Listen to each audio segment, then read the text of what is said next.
গুণীজন সান্নিধ্যে।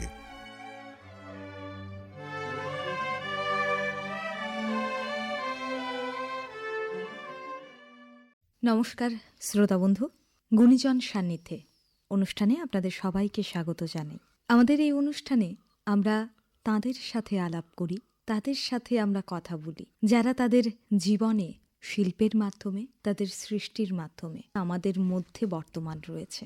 এরকম বহু মানুষের সঙ্গে আমরা কথা বলেছি এবং সেই কথা আপনাদের সামনে তুলে ধরেছি। আজও তার অন্যথা নয়। আজ আমরা যার সঙ্গে কথা বলবো, আমাদের রাজ্যের অন্যতম বিশিষ্ট বাচিক শিল্পী, সেই সঙ্গে নাট্যকার উত্তম চক্রবর্তী আমার সঙ্গে এই মুহূর্তে রয়েছেন। নমস্কার স্যার, আপনাকে অনেক অনেক স্বাগত এই অনুষ্ঠানে। আমিও খুব আনন্দিত এই অনুষ্ঠানে আসতে পেরে, ভালোই লাগছে। প্রথমে আপনার কাছে যেটা আমার জিজ্ঞাসা, সেটা হচ্ছে আপনার জীবনের একেবারে শুরুর দিকটা, সে সম্পর্কে একটু জানতে চাই। দেখো, থিয়েটার একেবারে শুরু যদি বলি, আমি প্রথমে থিয়েটার দিয়ে এসেছি। সেখানে একেবারে ছোটবেলায়, সে একেবারে মানে তোমার স্কুলে পড়ি, মানে মর্নিং স্কুল টুল বলা যেতে পারে, আমাদের পাড়ায় নাড়া বেঁধে মঞ্চ তৈরি করে, তো এইখানে ছোটোখাটো কিছু একটা করেছিল, সেটা বড় কথা নয়। কিন্তু এরপরে যখন আমি কলেজে পড়ি, আমি বেলঘড়িয়াতে থাকতাম, আমি রাষ্ট্রগুরু সুরনাথ কলেজে পড়তাম। এরপরে আমি এমবিবি কলেজে চলে আসি। তো ওইখানে পড়াকালীন সময় তো চুনি নন্দী বলে এক ভদ্রলোক ছিলেন, উনি তখন জয় বাংলা নাম দিয়ে একটা নাটক লিখেছিলেন। তো বন্ধুরা রিহার্সাল করছে, আমি কোনোদিন করিও সেভাবে জানিও না, তো বন্ধুদের সঙ্গে পাশে দাঁড়িয়ে থাকতাম। তো এর মধ্যে হঠাৎ করেই ওদের একটা ক্যারেক্টার পাচ্ছিল না, একটা আমেরিকান রিপোর্টার, তা আমাকে বললো তুই কর। আমি জীবনে করিনি, আমি কী করবো। ওই ওরাই আমাকে জোর করে অলমোস্ট, মানে তো ওটা করার পরে দীপচাঁদ স্কুলের মাঠে এটা হয়েছিল বেলঘড়িয়াতে, যতীন্দ্রদাসনগর। তো ওইটা হওয়ার পর আমি একটু প্রশংসা পেয়ে গেলাম। আসলে প্রশংসা তো বুঝতেই পারো, একটু মানুষকে একটুখানি তাড়িত করে, তো আমাকেও সেইভাবে তাড়িত করেছে। পরবর্তী সময় আগরতলায় এসে থিয়েটার করা শুরু করি, আর থিয়েটারের আমার কণ্ঠকে সমৃদ্ধ করবার জন্যে আমি পরবর্তীকালে আবৃত্তি চর্চা শুরু করি নিয়মিতভাবে, আর কি ওইরকম আর কি ব্যাপারটা। আবৃত্তি চর্চা আপনি শুরু করলেন এবং সেই সঙ্গে ধীরে ধীরে আপনি এগিয়ে গেলেন। এখন বলতে পারি বহু ছোট্ট শিল্পীরা এবং ছোট্ট ছোট্ট বাচ্চারা আপনার সান্নিধ্যে রয়েছেন, মানে আপনার কাছ থেকে কিছুটা চেষ্টা করছেন আবৃত্তি শেখার।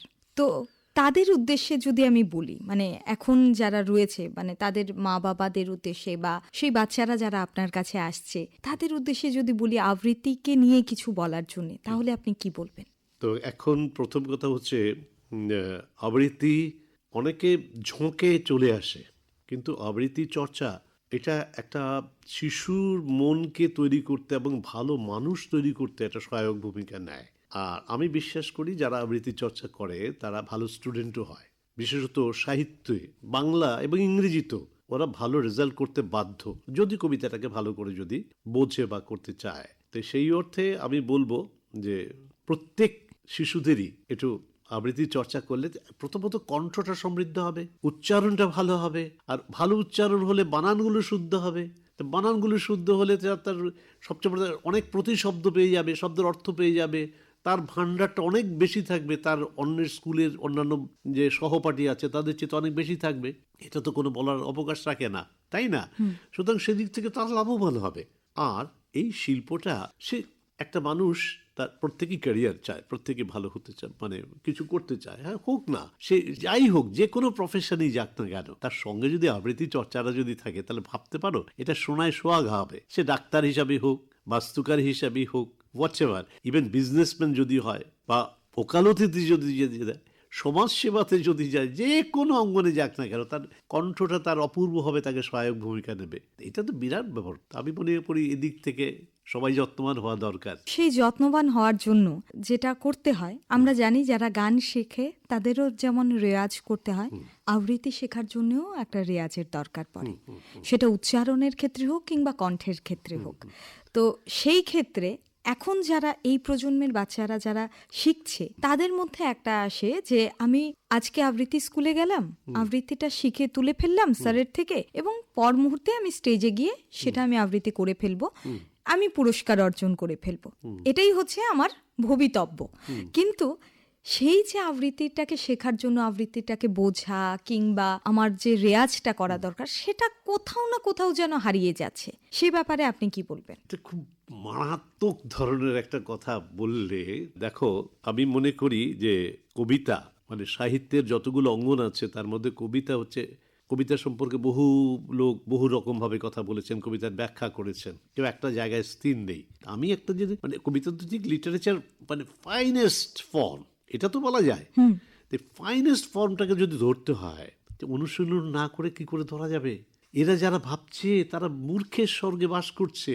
আর কবিতা আবৃত্তি এটা যে গুরুমুখী, এই বিদ্যাটাকে অর্জন করতে হবে, এটাকে রেয়াজ করতে হবে, পরিশীলিত কণ্ঠশৈলী তৈরি করার ক্ষেত্রে, উচ্চারণ তৈরি করার ক্ষেত্রে তাকে প্রতিনিয়ত এর মধ্যে লেগে থাকতে হবে, নয়তো কোনোদিন ছুঁতেই পারবে না। এখন আজকাল দেখছি এই সত্যি কথাই প্রবণতাটা বড় মারাত্মক। আমার গুরু, আমার মানিক চক্রবর্তী, উনি প্রয়াত, তার কাছে আমি থিয়েটারে করেছি, আমার কয়েকজন গুরুর মধ্যে তার মধ্যে অন্যতম। সে আমাকে বলতো, মাঝে মাঝে বলতো, জানিস তো, যারা গান গাইতে পারে না, যারা ছবি আঁকতে পারে না, যারা নাচ করতে পারে না, অথচ শিল্পের অঙ্গনে জড়িয়ে থাকতে চায়, তারা আবৃত্তি করার দিকে ঝোঁকে এবং মনে করে এটা করলে এটা শিল্পী হওয়া যাবে। কিন্তু যে কত বড় মারাত্মক ভুল, কত বড় ভুল। মাঝে মাঝে আজকাল দেখছি, সত্যি কথা খুব দুঃখের সঙ্গে বলতে হয়, অনেকে আবৃত্তিটা করছে, আবৃত্তিটা কবিতাটা ছুঁতেই পারছে না, কবিতাটা বুঝতেই পারছে না, কবিতার না বুঝে আবৃত্তি করে যাচ্ছে। বা কিছু কিছু শুনে যে শব্দের এক একটা শব্দ, তাই না, বলে শব্দটা কি ব্রহ্ম, তাই যদি হয় তো সে ব্রহ্মের কোথায় যাচ্ছে জানি না। মানে শব্দটাকে তার উচ্চারণ করা, শব্দের প্রতিটা শব্দের একটা ওজন আছে। ওজন বলতে আক্ষরিক করতে মাপার ওজন নয়। আজকে বৃষ্টি বা সাগর বা পাহাড়, এই সমস্ত শব্দগুলোর বা আমি যখন বলবো এক একটা শব্দের এক একটা ওজন আছে। তো এই শব্দগুলি থেকে বুঝতে হবে, বুঝে গিয়ে জায়গায় যেতে হবে না। এদের জন্য যদি নিয়মিত চর্চা যদি না করা হয়, আমাদের একটাই মাত্র অর্গান আছে ঈশ্বর আমাদের দিয়েছেন, যেটা হচ্ছে কণ্ঠ। এটাকে ইচ্ছে করলেই আমরা পরিশীলিত করতে পারি, আর কোনোটাই পারি না। চোখ, নাক কিছুই করতে পারি না, তাই না? তো এইটা যদি চর্চা না করে কেউ যদি মূর্খের মতো যদি দুম করে একটা কবিতা পড়লো, মঞ্চে উঠে গেল, তাহলে তার কিচ্ছু বলার থাকে না। এটা অত্যন্ত দুঃখের, এর চাইতে দুঃখের আর কিছু হতে পারে না। কথা হবে, অনেক কথা আছে, আরো অনেক কথা জানার আছে। তবে তার আগে আপনার কাছ থেকে আমার খুব শোনার ইচ্ছে, সেই আমার খুব প্রিয় কবিতা এবং আমি আপনার কণ্ঠে অনেকবার শুনেছি, সেটা হচ্ছে নাসিক হইতে খুরার পত্র। এই কবিতাটা একটু যদি আমাকে শোনান এবং সেই সঙ্গে শ্রোতাদেরও। বাহ বাহ বাহ বাহ, এটা তো খুব ইন্টারেস্টিং। আমি চেষ্টা করছি। হ্যাঁ, এই মুহূর্তে তো কলকাতা মে চলা গयो রে সুরেন বাবু মেরা, সুরেন বাবু असल बाबू सकल बाबू का सेरा, खूरा सबको काय को नहीं, पतिया भेजो बच्चा, महीने भर कुछ खबर मिले ना, ये तो नहीं अच्छा। टोपल टोपल कहाँ टोपल रे, कपाल हमारा मंद, सकल बलाते नहीं मिलता, टोपल को नाम गंध, घर को जाके काय को बाबा, तुमसे हमसे फरकत, दो चार कलम लिख दोगे, इसमें क्या है हरकत, प्रवास में एक सीमा पर हम बैठे आछी एकला, सूर्यो बाबू को वास्ते आँख से बहुत पानी निकला, सर्वदा मन के मन करता, केंदे उठता हृदय, भात खाता स्कूल जाता, सुरेन बाबू निर्दय, मन के दुखे हु करके निकले हिंदुस्तानी, असंपूर्ण ठेकता काने বাংলা কো জওয়ানি। সত্যি অনেকদিন পরে কবিতাটা শুনলাম এবং খুব ভালো লাগলো। তবে আপনি যেরকম আবৃত্তি শিল্পী, বাচিক শিল্পী আমরা বলি, সেই সঙ্গে আপনি থিয়েটারের সঙ্গে যুক্ত, বহু বছর আগে থেকে আপনি থিয়েটার করছেন, নাটক করছেন। একটা কথা আমার খুব জানার ইচ্ছে, সেটা হচ্ছে নাট্য আন্দোলন সেই সময়ে, তদানীন্তন যদি বলি, সেই সময়ে আপনারা যখন নাট্য আন্দোলন করেছেন কিংবা নাটক করে গেছেন, আপনারা কিভাবে চালিয়ে গেছেন সে সম্পর্কে একটু জানতে চাই। আরেকটা জানতে চাই কথা, সেটা হচ্ছে এখন বেশ কিছু বিখ্যাত সংস্থা রয়েছে আমাদের রাজ্যে, তারাও কিন্তু নাট্যচর্চা চালিয়ে যাচ্ছে। তো সেই ক্ষেত্রে দাঁড়িয়ে ত্রিপুরার যে এই নাট্য আন্দোলন, যেটা ওই সময় থেকে হয়েছে, এখনো বলা যায় চলছে, সেটা কি স্বাবলম্বী হতে পেরেছে বলে আপনার মনে হয়? সাংঘাতিক প্রশ্ন। এই প্রশ্নটা আমাকেও ভীষণভাবে কুড়ে কুড়ে খায়। দেখো, আমরা 60-এর দশকে যখন নাটক করতাম, রবীন্দ্র ভবন প্রতিটা শো হাউসফুল হয়ে যেত এবং আমরা রাতের পর রাত থিয়েটার করেছি। এবং থিয়েটারে যে কি পরিমাণ নিষ্ঠা, কীরকম ডিভোশনাল অ্যাটিটিউড নিয়ে আমরা কাজ করতাম, এবং সেই সঙ্গে পড়াশোনা নিয়মিত। আমরা শুধু থিয়েটার করবার জন্যই থাকতাম না, থিয়েটারের সঙ্গে সঙ্গে আমরা নিয়মিত পড়াশোনা করতাম। দেশি বিদেশি নাটক হাতের কাছে যা পেতাম তাই পড়তাম, এবং সেগুলি বাস্তবায়নের দিকে আমরা মঞ্চস্থ করবার জন্য আমরা কাজ করতাম। এখনও আগরতলা শহরে থিয়েটার হয়। তো তুমি লক্ষ্য করলে দেখবে যে কেউ কেউ বলে থাকেন যে লোকজন কম হচ্ছে কেন, থিয়েটারে আজকাল লোকজন নেই। এই প্রশ্নটার উত্তর আমি খোঁজার চেষ্টা করেছি। সর্বক্ষেত্রে কি এই কথাটা কি খাটে না কেন বলছি, কিছু কিছু নাটক তো থিয়েটার যখন হয় তখন হাউসফুল হয়ে যায়, কেন তাহলে এগুলো হবে? আর কিছু কিছু নাটক লোক দেখতে চায় না। আসলে মানুষ বড় আশা করেই আসেন থিয়েটার দেখতে, কিন্তু বিমুখ হন যখন প্রযোজনাটা সঠিক মাত্রায় পৌঁছাতে পারেন না তারা। এতে তাদের অক্ষমতা। আমরা যারা থিয়েটার করি, আমাদের দর্শক যদি না আসে, অক্ষমতা আমাদের, অন্য কাউকে দোষ চাপালে চলবে না। আমরা করতে পারি না, আমরা সেভাবে শিক্ষিত হতে পারিনি। সুতরাং সেইভাবে শিক্ষিত হয়ে থিয়েটার যদি করি, আবার সেই থিয়েটার অঙ্গন পরিপূর্ণ হবে, এই ব্যাপারে আমার কোনো সন্দেহ নেই। দেখো তুমি লক্ষ্য করলেই দেখবে যে প্রচুর থিয়েটার আছে যে অসাধারণভাবে দর্শক জায়গা হচ্ছে না, আবার কিছু কিছু নাটক মানুষ যাচ্ছে না, ডেকেও নেওয়া যাচ্ছে না। তার একটাই কারণ আমি মনে করি, অন্য কিছু না। ভালো নাটক হলে এখনও দর্শক আছে, এখনও দর্শক যাবে, এ ব্যাপারে কোনো সন্দেহ নেই। সেই ডিভোশনাল অ্যাটিটিউডটা নেই এখন, মানুষের সময় দেয় না। অত সস্তা নয়, সব যে কোনো কাজের পিছনেই শ্রম দিতে হবে, নিষ্ঠা ভরে কাজ করতে হবে, আন্তরিকভাবে খাটতে হবে, তবেই তার পরিশ্রমের ফল পাওয়া যাবে। আমি এলাম আর জয় করলাম, সেটা চলবে না। এটাই হচ্ছে একটা কথা আর কি। আমার আপনার অভিনয় জীবনের উল্লেখযোগ্য কিছু নাটকের কথা যদি জানতে চাই, যতটা আপনার মনে আছে, এরকম কয়েকটা নাটকের নাম বলতে পারবেন যেটা আপনার জীবনে উল্লেখযোগ্য? আমার জীবনে নিশ্চয়ই যদি বলো, তাহলে দেখো, আমার সারা জীবন আমি নাটক করেছি, কিন্তু লাস্ট কিছু বছর আমি নাটক করতে পারছি না। এই যে কি যে আক্ষেপ, কি যে দুঃখ, এটা বলে বোঝানো যাবে না। তো আমার জীবনের শ্রেষ্ঠ নাটক বা এইটা তো বাছা খুব মুশকিল। তো কয়েকটা নাটক যেটা তুমি বললে, যেমন বিসর্জন নাটকটা আমার জীবনে আমি বহুবার নিজে অভিনয় করেছি, আমার পরিচালনা হয়েছে। আরেকটা নাটক, এগুলি টিভিতেও হয়েছে, টেলিকাস্ট হয়েছে, তাম্রপত্র, চন্দন সেনগুপ্তের তাম্রপত্র। তো এটাও বহু নাইট, বহু রাত করেছি আমরা, বিভিন্ন জায়গায় করেছি, বিভিন্ন জায়গায় হয়েছে, এবং অত্যন্ত মঞ্চ সফল নাটক এগুলি, যে কথা বললাম। এছাড়া তো আরো অনেকগুলি আছে, কথা বলবো, কোনটা ছেড়ে কোনটা বলবো বুঝতে পারছি না। এবং নাটকের কথা যখন উঠেছে, তখন কিছুটা সংলাপ যদি আমি শুনতে চাই নাটকের। আচ্ছা, তাহলে তোমাকে একটা কথা বলি। এটা আমার জীবনের একটা ঘটনা। সেটা হচ্ছে যে তাম্রপত্র নাটকে, এটার মধ্যে মোহনলাল, মূল নাটকের মোহনলাল যে ক্যারেক্টার, চন্দন সেনগুপ্তের এটা নাটক। মোহনলাল নামে স্বাধীনতা সংগ্রামী আছে, আবার তোমার কবি, চিত্রকর, বিজনেসম্যান এবং পলিটিক্যাল লিডার, এই 5টা ক্যারেক্টার ছিল মোহনলাল নাম দিয়ে। আমি এই নাটকে এই 5টা ক্যারেক্টারই করেছিলাম, এবং আমাকে মুহূর্তের মধ্যেই পুরো পা থেকে মাথা পর্যন্ত ড্রেস চেঞ্জ করতে হয়েছে, মেকআপ চেঞ্জ করতে হয়েছে। এবং এই নাটকের মধ্যে আমি যেটা করেছিলাম, যে আমি 5 রকম গলা করেছিলাম। আচ্ছা, হ্যাঁ, 5টা ভয়েস আমি করেছিলাম, এবং 5টা আলাদা আলাদাভাবে করেছিলাম। তো সেই নাটকের একটা পোর্শন, আমি এটা পলিটিক্যাল লিডার, তুমি যদি বলো, আমি এটা যেটা বলছিলে না, তো তুমি শুনতে চাও কোন একটু জায়গায়? হ্যাঁ, একটু শুনতে চাই। এটার মধ্যে একটা জায়গায় আছে, দেখো নাটক তো তো ডায়ালগ সাপ্লাই দিতে হয়, একদম পার্শ্ব চরিত্র থাকতে হয়, সেটা আমি তো একা করছি। তো আমি এখানে ছোট্ট একটু জায়গা, যেটা নাকি মোহনলাল এখানে তোমার পলিটিক্যাল লিডার, আমি একটু দেখাচ্ছি। হ্যাঁ, করছি। আরে শোনো, হবে, আমি থাকতে এত চিন্তা করছো কেন? ভালো কথা, শোনো, আগামী মাসে নির্বাচনটা সেরে নেবো ভাবছি। নিশ্চয়ই বুঝতে পারছো আমি কি বলতে চাইছি। হ্যাঁ, মাত্র 2 লাখ, দেখ, এটা কোনো কথা নাকি? আমি কিন্তু আর একটু বেশি আশা করছি তোমার কাছ থেকে। 5 লাখ, না, একটু বেশি চাইছি। হ্যাঁ, না, অফিসের বাড়িতে তোমার বৌদির কাছে দিয়ে এসো। যা দিনকাল পড়েছে, কোনো শালাকে আর বিশ্বাস করতে পারছি না। ঠিক আছে? আচ্ছা, না, আরে শোনো, এই লিজাকে পাঠিয়ে দিও তো রাতে। না, ওর চাকরির ব্যাপারে একটু কথা বলবো আর কি, ওই তো একটুখানি জাস্ট পাঠিয়ে দিও। হ্যাঁ, আরে না, কি বলছো? বাংলোতে? হ্যাঁ, আচ্ছা, ঠিক আছে। হ্যাঁ হ্যাঁ ঠিক আছে, পরে কথা হবে, ওকে রাখছি তাহলে, হ্যাঁ ঠিক আছে। কে আবার এরকম একটা ভয়েস ছিল। আবার কবির কণ্ঠটা ছিল একেবারে সম্পূর্ণ অন্যরকম, আবার চিত্রকরের কণ্ঠটা আবার অন্যরকম, আবার স্বাধীনতা সংগ্রামী মোহনলালের কণ্ঠটা ছিল একেবারে যে স্বাধীনতা সংগ্রামী সেটা অন্যরকম ছিল। এরকম 5টা ভয়েস আমি করেছিলাম আর কি। মানে এখন এই ছোট্ট একটু জায়গা শুনে আমার মনে হচ্ছে সেই 5 রকমের গলাটা যদি শুনতে পেতাম। যাই হোক, সময় খুব কম, তাই সময়ের জন্য আমরা কিছু কিছু জায়গায় আমাদের থামতে হয়।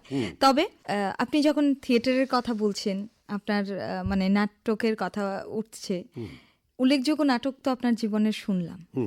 যদি নাট্যকারের কথা বলি, মানে আপনার জীবনের পছন্দের নাট্যকার কারা যদি জিজ্ঞেস করি? ও বাবা, এটা একটা বিশাল ব্যাপার। দেখো, সাংঘাতিক প্রশ্ন করলে তুমি। এইভাবে চিহ্নিত করা ভীষণ মুশকিল। যেমন চন্দন সেনগুপ্ত এক ধরনের নাটক লিখতেন। এখন নাট্যকার হিসাবে যদি বলো রবীন্দ্রনাথ, তো নিশ্চয়ই তুমি বলো তার নাটক। আমি কোথায় যাব? মহিষ চট্টোপাধ্যায়, কার কথা বলবো? তো মনোজ মিত্র, কাকে ছেড়ে? আমার গুরু যে মানিক চক্রবর্তী, তার বেশ কয়েকটা নাটক। আবার এগুলি সাংঘাতিক সাংঘাতিক নাটক, একটা নাটক এক একটা নাটক এক একটা দিকের মানে বিশাল ব্যাপার। এইভাবে আমি আমার পক্ষে একেবারে ঠিক এই জায়গায় আনা ভীষণ মুশকিল, ভীষণ মুশকিল। যদি আমি আপনাকে জিজ্ঞেস করি যে রবি ঠাকুরের কবিতা বাদ দিয়ে যদি অন্য কোনো কবির কবিতা, আমি আধুনিক কবিদের মধ্যে যদি বলি যে তার কবিতা আপনার খুব পছন্দ এবং এই মুহূর্তে তার একটি কবিতা আমি যদি শুনতে চাই, এরকম কোন কবি রয়েছে? এবং সুনীল গাঙ্গুলি আমার খুব প্রিয় কবি। 33 বছর কাটলো, কেউ কথা রাখেনি। ছেলেবেলা এক বষ্টমী তার আগমনী গান হঠাৎ থামিয়ে বলেছিল, শুক্লা দ্বাদশীর দিন অন্তরাটুকু শুনিয়ে যাবে। তারপর কত চন্দ্রভূক অমাবস্যা চলে গেল, কিন্তু সেই বষ্টমী আর এলো না। 25 বছর প্রতীক্ষায় আছি। মামা বাড়ির মাঝি নাদের আলী বলেছিল, বড় হো দাদা ঠাকুর, তোমাকে আমি 3 প্রহরে বিল দেখাতে নিয়ে যাব। সেখানে পদ্ম ফুলের বাতায় সাপ আর ভ্রমর খেলা করে। নাদের আলী, আমি আর কত বড় হব? আমার মাথায় ঘরের চাল ফুঁড়ে আকাশ স্পর্শ করলে তারপর তুমি আমার 3 প্রহরে বিল দেখাবে? একটাও রয়্যাল গুলি কিনতে পারেনি বহুদিন। লাঠি লজেন্স দেখিয়ে দেখিয়ে চুষেছে লস্কর বাড়ির ছেলেরা। ভিখারির মতন চৌধুরীদের গেটে দাঁড়িয়ে দেখেছি ভিতরে রাস উৎসব। অবিরল রঙের ধারায় মধ্যে সুবর্ণ কঙ্কন পরা ফর্সা রমণীরা কত রকম আমোদ হেসেছে। আমার দিকে তারা ফিরেও চায়নি। বাবা আমার কাঁধ ছুঁয়ে বলেছিলেন, দেখিস একদিন আমরাও। বাবা এখন অন্ধ, আমাদের দেখা হয়নি কিছুই। সে রয়্যাল গুলি, সে লাঠি লজেন্স, সে রাস উৎসব আমায় কেউ ফিরিয়ে দেবে না। বুকের মধ্যে সুগন্ধি রুমাল রেখে বড়রা বলেছিল, যেদিন আমায় সত্যিকারে ভালোবাসবে সেদিন আমার বুকে এরকম আতরের গন্ধ হবে। ভালোবাসার জন্য আমি হাতের মুঠোয় প্রাণ নিয়েছি। দুরন্ত ষাঁড়ের চোখে বেঁধেছি লাল কাপড়। গোটা বিশ্ব তন্ন তন্ন করে খুঁজে এনেছি 108টা নীল পদ্ম। তবু কথা রাখেনি বরুণা। এখনো তার বুকে শুধুই মাংসের গন্ধ। এখনো সে যে কোনো নারী। কেউ কথা রাখেনি। 33 বছর কাটলো, কেউ কথা রাখে না। ক্যারিয়ারটা খুব বেশি প্রাধান্য পেয়ে গেছে। এখনো আমি দেখি যারা নাটক করতো একটা সময়, বা আমার বয়সের যারা, এরকম বহু মানুষ সেই সময় ছিল, এখন আমি তাদেরকে দেখতে পাই না। সত্যি কথা, সত্যি কথা যেটা। একদম। এবং সেটা তাদের কাছে মনে হয় ক্যারিয়ারটা সবার আগে। মানে আমি একটা জিনিস খুব মনে করি, এখনো আমার ছোট ভাই বা বোন যারা শিখছে, তাদের যখন আমি বলি তখন তারা একটা কথাই বলে, না 9-এ উঠে গেছি, ক্লাস 9 মানে পড়ার চাপ খুব। কেন? আমরাও তো পড়াশুনো করেছি এবং সেটাকে সামাল দিয়েই আমরা করেছি। তো তাদের ক্ষেত্রে কেন নয় সেটা আমি বুঝতে পারি না। দেখো, একটা কথা খুব মানে বাজে লাগলেও কথাটা আমাকে বলতে হয়, আমরা কি খুব নিরক্ষর হয়েছি? একেবারেই মানে পড়াশোনা ছাড়াই জীবনে যা কিছু করে যাচ্ছি, নাকি আমাদের জীবনে কিছু সাফল্য কিছু আসেনি? আসলে যেটা হচ্ছে সেটা আমি বলবো, আমাদের অভিভাবক মণ্ডলী। তুমি ভাবো, একটা বাচ্চাকে স্কুলে দিয়ে গার্জিয়ানরা 10টা থেকে 10:30 থেকে 11টা থেকে বিকেল 4টে পর্যন্ত ওইখানে আড্ডা মারছেন মায়েরা, এবং এটা একটা অদ্ভুত রকম একটা ব্যাপার হচ্ছে ওদের মধ্যে। তারপর বাচ্চাটা যখন এলো বা শিশুটা যখন এলো, শিশু না মানে এদেরকে তারপর বাড়িতে নিয়ে আসছে। এটা একটা ফ্যাশনে দাঁড়িয়ে গেছে। আমাদের মা বাবারা কি আমাদেরকে ভালোবাসতেন না? ওরা কি আমাদের জন্য চাইতেন না যে আমরা কিছু করি? এই ব্যাপারটা কোথা থেকে এলো? তুমি একটু আমাকে বোঝাও। আরেকটা কথা তো মানে পরিষ্কারভাবেই আমি মনে করি যে ওই একটা জায়গায় mother who it's a child এর একটা, যাই হোক এটা একটা অন্য অন্য গল্প, একটা অন্য একটা ব্যাপার। কিন্তু আমার এরকমই মনে হচ্ছে যে আমার মাঝে মাঝে আমাদের মা বাবারাই আমাদের বর্তমান প্রজন্মকে অদ্ভুতভাবে অদ্ভুত জায়গায় নিয়ে যাচ্ছেন। ঠিক। হ্যাঁ, একটু তুমি চিন্তা করলে দেখবে আরে প্রত্যেকটা বাচ্চা স্বাবলম্বী একদম পরিপূর্ণ, ঈশ্বর তাকে সৃষ্টি করেছেন এবং সে পরিপূর্ণ হয়ে এসছে। তার বিকাশের জন্য তুমি তাকে দেখে রাখো যাতে সে মানে অন্যদিকে যাতে না চলে যায়। এটা জাস্ট দেখা আপন গতিতেই সে বাড়বে। আমি ঠিক এটাই ভাবছিলাম যে আমরা যখন পড়াশুনো করছি, পড়াশুনোর থেকে খানিকটা সময় বের করছি, এখন আর সেই মাঠে খেলাধুলো নেই, সেই ঘরের মধ্যেই বসে আছে বাচ্চাটা। আধ ঘন্টা চলে যাচ্ছে কিংবা 1 ঘন্টা চলে যাচ্ছে, সেই 1 ঘন্টা হয়তো সে মোবাইল দেখে কাটিয়ে ফেললো সময়টা। কিন্তু সেই 1 ঘন্টায় সে যদি একটা কবিতা পড়ে, হয়তো তার কোনো ক্ষতি হবে না, বরং তার জীবনের জন্য এটা ভালো হবে ভীষণ রকম। যতটা মোবাইল দেখে ওর ক্ষতি হচ্ছে, কিন্তু সেটাই আমরা হয়তো বোঝাতে পারছি না। দেখো, সৌম্য মিত্র একটা কথা বলেছেন, বড় সাংঘাতিক, এটা তো আরো সাংঘাতিক কথা বলেছেন, যারা খেলাধুলা করে না তাদের কোনো অধিকার নেই সংস্কৃতি চর্চা করার। বুঝতে পেরেছো? বুঝতে পেরেছি। এটা কিন্তু সাংঘাতিক কথা। হ্যাঁ, খেলাধুলা না করলে শরীরের মনের বিকাশ হবে না, পরিপূর্ণতা পাবে না, অসুস্থ হবে, তাই না?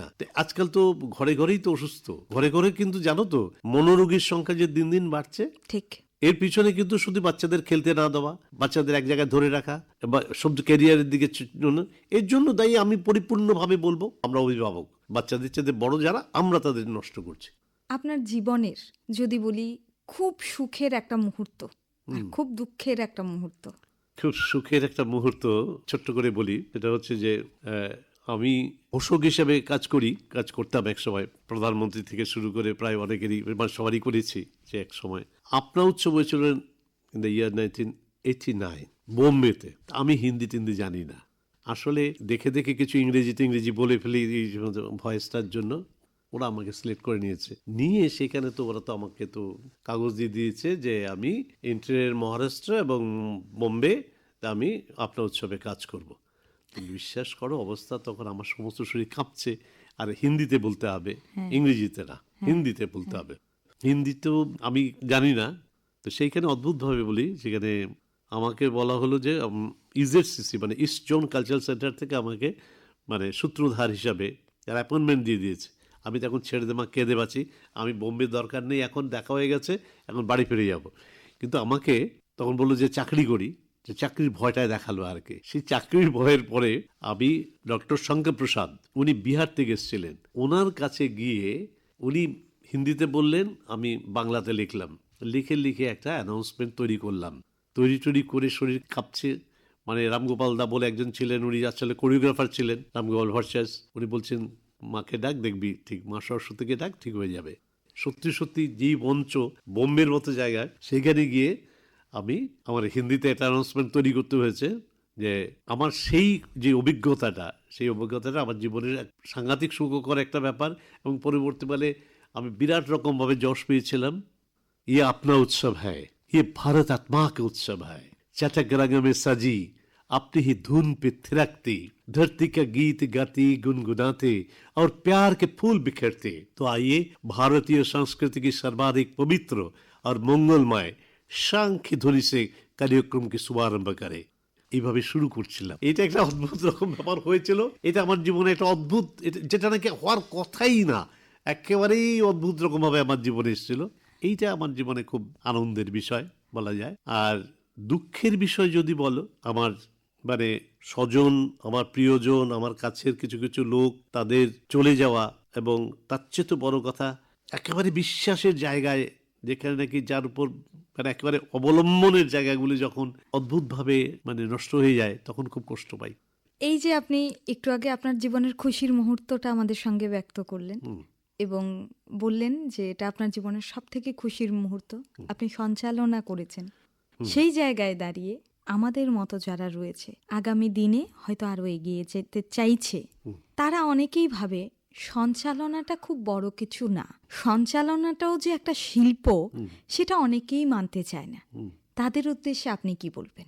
এ তো মানে কি বলবো, যিনি সঞ্চালক তাকে নিয়মিত পড়াশোনা করতে হবে, আপডেট হতে হবে, এবং সবচেয়ে বড় কথা কি দেখো, ইদানিংকালে দেখবে কিছু কিছু লোক সবাইকে বিশিষ্ট বা প্রখ্যাত এরকম একটা দুটো শব্দ বলে বলে ছেড়ে দিচ্ছে। আরে বিশিষ্ট কাকে বলবো, প্রখ্যাত কাকে বলবো, হ্যাঁ, কিংবদন্তি কাকে বলবো, বা এই যে শব্দগুলো কার সম্পর্কে আমি প্রয়োগ করব, এইগুলির একটা মাপকাঠি নিশ্চয়ই আছে, নিশ্চয়ই এর আবিধানিক একটা ব্যাপার রয়েছে।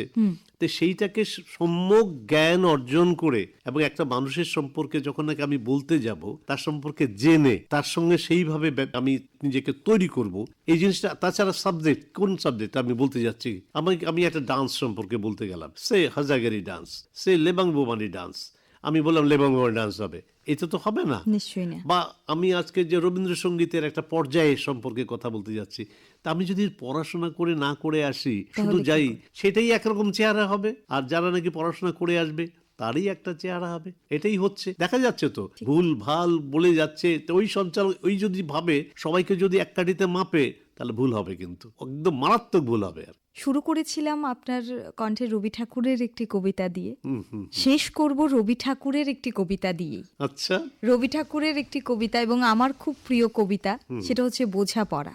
বাহ, সেটা কি শুনতে পারি? হ্যাঁ, সেটা আমারও ভীষণ প্রিয় কবিতা। মনেরে আজ কহ যে, ভালো মন্দ যাহাই আসুক সত্যের এলাও সহজে। কেউ বা তোমায় ভালোবাসে, কেউ বা বাসতে পারে না যে, কেউ বিকি আছে, কেউ বা শিকি পয়সা ধারে না যে। কতকটা সে স্বভাব তাদের, কতকটা বা তোমারও ভাই, কতকটাই ভবের গতিক, সবার তরে নহে সবাই। তোমায় কতক ফাঁকি দেবে, তুমিও কতক দেবে ফাঁকি। তোমার ভোগে কতক পড়বে, পরের ভোগে থাকবে বাকি। মান্দাতারি আমূল থেকে চলে আসছে এমনি রকম, তোমারই কি এমন ভাগ্য, বাঁচিয়ে যাবে সকল জখম। মনেরে আজ কহ যে, ভালো মন্দ যাহাই আসুক সত্যের এলাও সহজে। অনেক ঝঞ্ঝা কাটিয়ে বুঝি এলে সুখের বন্দরেতে। জলের তলে পাহাড় ছিল, লাগলো বুকের অন্দরেতে। মুহূর্তেকে পাঁজরগুলো উঠল কেঁপে আর্তরাবে। তাই নিয়ে কি সবার সঙ্গে ঝগড়া করে মরতে হবে? আমাদের প্রত্যেকের জীবনের বোধহয় মূল মন্ত্র এটাই হওয়া উচিত। সাংঘাতিক, সাংঘাতিক। মানে রবীন্দ্রনাথ ঠাকুর কি করে গেছেন, মন খারাপ হলে পরেই এই কবিতাটা এটা ভীষণ বড় টনিক, একদম বিরাট টনিকের। এবং আমি সবসময় মনে করি যে সকালবেলা উঠে এই কবিতার দুটো লাইন যদি মনে করা যায় না, সারাটা দিন খুব ভালো যায় বোধহয়। সত্যি কথা। একেবারে শেষ পর্যায়ে চলে এসেছি। শেষ প্রশ্ন আপনার কাছে, সেটা হচ্ছে যারা আবৃত্তি চর্চা করছে, যারা নাট্য চর্চা করছে, এবং সেই সঙ্গে যারা এই মুহূর্তে আমাদের শ্রোতা বন্ধুরা শুনছে, তাদের উদ্দেশ্যে আপনার বার্তা কি হবে? যারা দর্শক শ্রোতা বন্ধুরা, তাদেরকে মানে প্রথমে তো মানে বলবো, একটা কথাই বলবো, দেখুন, থিয়েটারই হোক, আবৃত্তিতে হোক, চেতন হাতের সংখ্যা যেন বাড়ে। আমরা এই আধা আধা ভাবে যাতে কোনো কাজ না করি, যা কাজ করব সেটাকে জেনে বুঝে করব, সঠিকটা একদম মন প্রাণ দিয়ে বুঝে করব। আমাকে কেউ বললো তালিত হয়ে কোনো কাজ আমি করব না। আমি যখন থিয়েটার করব, কেন করব থিয়েটার, এটা যেমন আমার কাছে খুব পরিষ্কার থাকবে। আমি আবৃত্তি কেন করব, সেটাও যেন আমার কাছে পরিষ্কার থাকে। এবং আমি দর্শক, যারা শ্রোতা বন্ধু আমাদের, যাদের জন্য আমাদের কাজ, তারা আমাদের দেবতা, এবং তাদেরকেও বলবো, আপনারাও যখন তারিফ করবেন, ভালোবাসবেন, সেটাকে একটু যাচাই করে নেবেন। আজকাল যে খুশি যা খুশি করছে, হাততালি পাচ্ছে কিছু কিছু ক্ষেত্রে, এটা দুঃখের পরিতাপের বিষয়। দেখবেন, এটা বুঝবেন, এটা আপনাদের বুঝতে হবে। আপনারা বোঝেন, আপনারা সব বোঝেন, তাই আপনারা আমাদের পাশে রয়েছেন, আগামী দিনও আমাদের কাছে থাকবেন, এই হচ্ছে কথা। অনেক ধন্যবাদ স্যার, আপনার ব্যস্ত সময় থেকে আপনি আমাদের সময় দিয়েছেন তাই। আর সেই সঙ্গে শ্রোতা বন্ধু যারা গুণীজন সান্নিধ্যে অনুষ্ঠানে সঙ্গে এতক্ষণ জুড়ে ছিলেন, আপনাদের সকলকে আবারও একটা কথাই বলবো, যে আবারও এমন কোনো এক গুণীজন সান্নিধ্যে অনুষ্ঠানে এমন কোনো এক গুণীজন আমাদের সঙ্গে থাকবে। আজ যিনি ছিলেন, তিনি এই রাজ্যের বিশিষ্ট বাচিক শিল্পী তথা নাট্যকার উত্তম চক্রবর্তী। আবারও অন্য কোনো দিন আপনাদের সঙ্গে কথা হবে। ততদিন আপনারা ভালো থাকুন, সুস্থ থাকুন, আর সবাইকে ভালো রাখুন। নমস্কার। নমস্কার।